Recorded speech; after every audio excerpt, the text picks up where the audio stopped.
Trump demands full-throated apology from Maine governor on transports flap to settle funding dispute, even as universities back down. I don't know if you remember this clip or not, right? There was a clip where he's asking the Maine governor, and she says, this is not going to fare well for you. Rob, I don't know if you remember this one here. He was giving a speech. That's right, and she was to his right. And like, you better get a new job because you're not going to get reelected. Something like that, right? It was in a different room. It could have been this one, Rob, where he looks to his right. Is this the one? And they talked about suing each other, and he says, this is about men and women's sports. Is that what it was? Yeah, let me see this. Yeah. The NCAA has complied immediately, by the way. That's good. But I understand Maine. Is Maine here, the governor of Maine? Well, are you not going to comply with it? I'm complying with state and federal laws. Well, we are the federal law. Well, you better do it. You better do it because you're not going to get any federal funding at all if you don't. And by the way, your population, even though it's somewhat liberal, although I did very well there, your population doesn't want men playing in women's sports. So you better comply because otherwise you're not getting any federal funding. See you in court. Every state. Good. I'll see you in court. I look forward to that. That should be a real easy one. She said to him, "I'll see you in court." Yeah, there you go. So let me read this to you. So President Trump demands, as I said right here, they go. While the state of Maine has apologized for the governor's strong but totally incorrect statement about men playing in women's sports while at the White House Governor's Conference, we have not heard from the governor herself, and she is the one that matters in such cases. Therefore, we need a full-throated apology from the governor herself and a statement that she will never make such an awful challenge to the federal government ever again. Before this case can be settled, I'm sure she will be able to do that. Rob, can you read the rest? Because I can't see the rest. Therefore, we need a full-throated apology from the governor herself and a statement that she will never make such an unlawful challenge to the federal government again before this case can be settled. I'm sure she will be able to do that quite easily. Thank you for your attention to this matter, and in all capitals, make America great again, 3 exclamation points. That is DJT. unbelievable. Unbelievable. So he says, University of Maine System network of 8 public universities caved this week to Trump's order after the administration blocked Department of Agriculture funds and gave a 10-day ultimatum from the Department of Education, risking $250 million yearly. Trump insisted while the state of Maine has apologized, she has to apologize. Okay, so who had thoughts on this one? Tom, I think this is you. Go for it. I have thoughts. Here's the thought I have. There are 8 public universities in Maine. Vinny, it's time for fun with math. Okay. How many dollars, buddy. How many dollars are being sent to Maine? $250 million. Okay. Let's say Maine keeps $10 million just as an administration All right, so fee. 240. 240. What's 240 divided by 8? Shit. Tom, what the hell are you doing right now? 60. Seriously? Come on. 30. It's easy. 30. It's 30. So why is the United States federal government sending $30 million per university to the University of Maine if those businesses, it's a business, can't sustain themselves?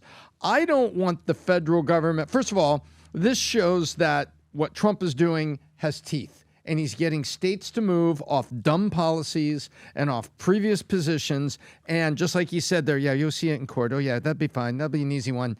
And guess what? It didn't even go to court. It just went to his pen. Okay, 250 out like this.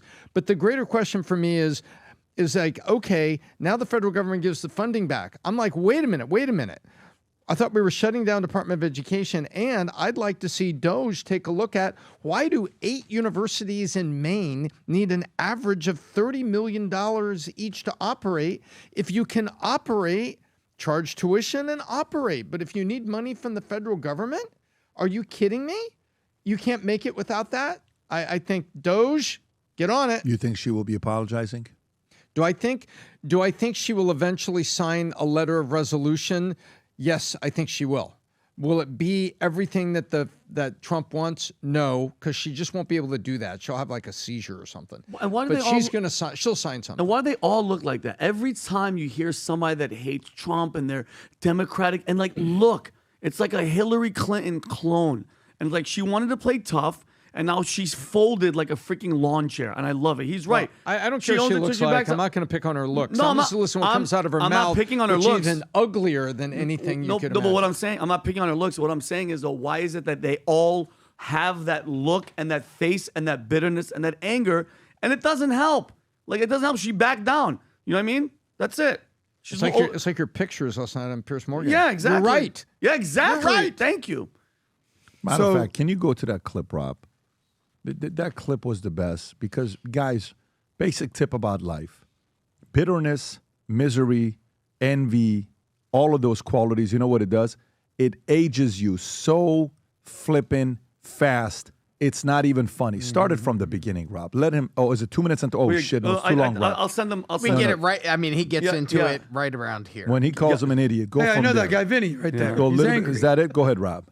Of pre-Trump and post-Trump. Look at this. This is Rosie O'Donnell before Trump, right? Nice, good. Look what happens, Piers, with Trump derangement syndrome, all right? Rachel Maddow. Look at how hot Rachel Maddow was. And then look, Rachel Maddow. Trump derangement syndrome. She looks like Stephen Colbert. And then look, Kathy Griffin, someone that I might have hooked up with if I was drunk. They turned her into Carrot Top, okay?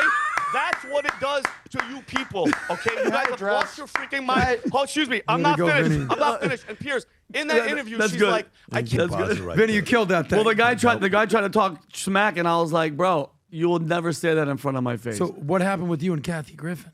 Nothing. I said if I was drunk and back in the day, but she looks. But you rough don't and- drink anymore these days. No, I don't drink, so she doesn't have a chance. Rachel, she looks good. Tom, were you these going to days. say something or no? No, first of all, I love what you did there. Vinny, I love what you did there because you're pointing something out. Because there is something to be pointed out: is that the bitterness and everything, aged people. You weren't. There were two of the. Okay, you had the Carrot Top joke at the end. Yeah. But the others was legitimate. This is aging of people that present themselves as So bitter true. and angry and upset. That's true. And it's real. Yep. It is Well, so true. If you think about what they were actually arguing about, I know we're caught up on her and her looks, or whatever. They were arguing about whether men should participate in women's sports. And this is, as we talk about, an 80% issue versus a 20%. Trump's just basically taking the 80 and being like, there's two genders, that's it. This is what's going on here. You keep your nuts out of the women's locker room. And most of the country agrees. But by the way, not to get too inside baseball here, callback. Maine is a very weird state. So Maine is liberal, but it has do you know who the two senators are in Maine? Lisa Murkowski. No, that's Alaska, Tom. I'm disappointed that you don't know that. It's Susan Collins. Oh yeah. Okay. The other Murkowski. It's okay, exactly. Who's like a Republican, but she's basically always against Trump. And it has the only independent senator, Angus King, who basically caucuses with the Democrats. I mean, and some used to call play lead guitar in AC/DC. gangster. Did he really? All right, maybe that was a Tom joke. But the point is, Maine, 30% of their constituency, your favorite word, is Democrat. Another 30-something% is Republican. Another 30% is independent. So this is going to come down to what the people of Maine want to see. So something tells me that maybe, just maybe, as much as I agree with Trump on this, the governor kind of knows her constituency better than Trump does. So if he sees her in court, let's see what happens. I don't think it's gonna be in court. I think families are just tired. Explain to those families why their school is losing $250 million because they're sticking up for a dude in a skirt, pole vaulting. Okay, go Well, for and that. also, Maine and Nebraska also do something during presidential elections. They split their districts. It's not winner take all. And those are things that I know for a fact California and Illinois do not like that because there's a big part of Southern Illinois and a big part of Central California. Those votes would go away to the other side. Yeah. I get a lot of connects, a lot of questions about people telling me, Pat, I'm at a point in my life where, I just can't find myself to get to the next level. My life is good. My wife is good. My family is good. My this is good. But I'm just having a hard time getting out of bed. I'm having a hard time being fired up. I'm having a hard time identifying what I need to do next. And I tell them, every single one of them, I said, get off this Manect, go order the book, Choose Your Enemies Wisely, read it, Manect me back when you finish the book. You'll see why. The book was specifically written. When I wrote this book, I wrote it because over the years I've done a lot of business plans for a lot of different people, and I noticed there's 12 blocks that you need. 6 of them are emotional blocks, and 6 of them are logical blocks. Most people do business plan with only one or the other. It's either only focus on emotions, dreams, why? It's either only focus on logic. This book breaks down all the 12. If you've not yet read it, this is the National Reading Month. Place the order, sign copy, and if you order it now, I believe the first 100 are getting these Choose Your Enemy Wisely custom mug that'll be sent to you as well, on top of the free bookmarks of Choose Your Enemies Wisely that'll come your way as well. Place the order, Choose Your Enemies Wisely, signed copies on vtmerch.com. If you enjoyed this video, you want to watch more videos like this, click here. And if you want to watch the entire podcast, click here.